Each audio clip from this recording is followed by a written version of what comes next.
1 Corinthians chapter 7. Now for the matters you wrote about, it is good for a man not to have sexual relations with a woman. But since sexual immorality is occurring, each man should have sexual relations with his own wife, and each woman with her own husband. The husband should fulfill his marital duty to his wife, and likewise the wife to her husband. The wife does not have authority over her own body, but yields it to her husband. In the same way, the husband does not have authority over his own body, but yields it to his wife. Do not deprive each other, except perhaps by mutual consent and for a time, so that you may devote yourselves to prayer. Then come together again, so that Satan will not tempt you because of your lack of self-control. I say this as a concession, not as a command. I wish that all of you were as I am, but each of you has your own gift from God. One has this gift, another has that. Now to the unmarried and the widows I say, it is good for them to stay unmarried as I do. But if they cannot control themselves, they should marry, for it is better to marry than to burn with passion. To the married I give this command, not I, but the Lord. A wife must not separate from her husband. But if she does, she must remain unmarried or else be reconciled to her husband, and a husband must not divorce his wife. To the rest I say this, I, not the Lord. If any brother has a wife who is not a believer and she is willing to live with him, he must not divorce her. And if a woman has a husband who is not a believer and he is willing to live with her, she must not divorce him. For the unbelieving husband has been sanctified through his wife, and the unbelieving wife has been sanctified through her believing husband. Otherwise your children would be unclean, but as it is, they are holy. But if the unbeliever leaves, let it be so. The brother or the sister is not bound in such circumstances. God has called us to live in peace. How do you know, wife, whether you will save your husband? Or how do you know, husband, whether you will save your wife?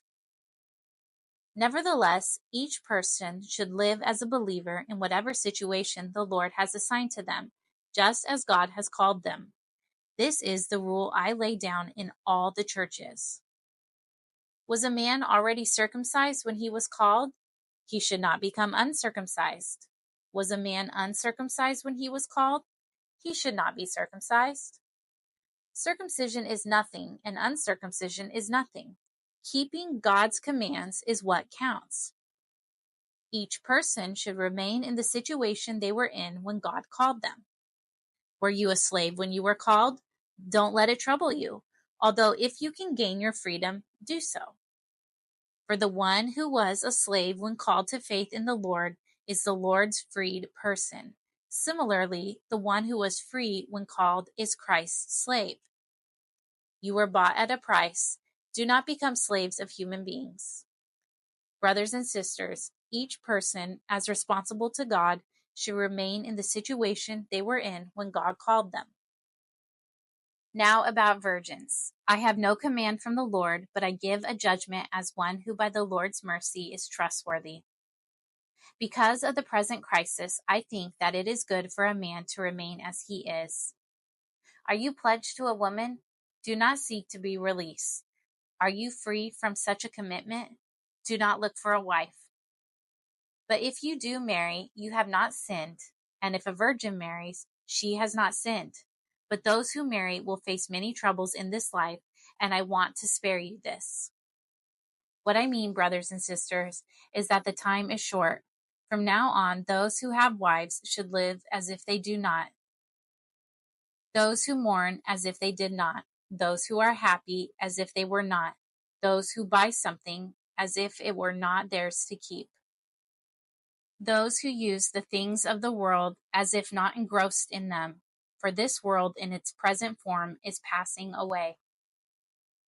I would like you to be free from concern. An unmarried man is concerned about the Lord's affairs, how he can please the Lord. But a married man is concerned about the affairs of this world, how he can please his wife. And his interests are divided. An unmarried woman or virgin is concerned about the Lord's affairs. Her aim is to be devoted to the Lord in both body and spirit. But a married woman is concerned about the affairs of this world, how she can please her husband. I am saying this for your own good, not to restrict you, but that you may live in a right way in undivided devotion to the Lord. If anyone is worried that he might not be acting honorably toward the virgin he is engaged to, and if his passions are too strong and he feels he ought to marry, he should do as he wants. He is not sinning. They should get married.